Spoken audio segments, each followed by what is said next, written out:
Welcome to Let Me Fix This. Enjoy the video. In this video, I will explain how to get copper armor in Minecraft. Start by preparing basic gear and a furnace setup, then head to mountains or caves to find copper ore. Mine copper with an iron pick, smelt the ore into ingots, and reserve extra for repairs. Learn how to craft armor pieces, maintain durability, and combine copper with other materials to achieve both function and style.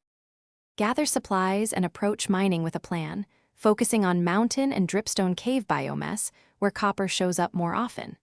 Bring an iron pick, torches, and ladders to move safely and mark tunnels to avoid getting lost. Mine strategically around veins to maximize yield, and collect any raw copper blocks you find.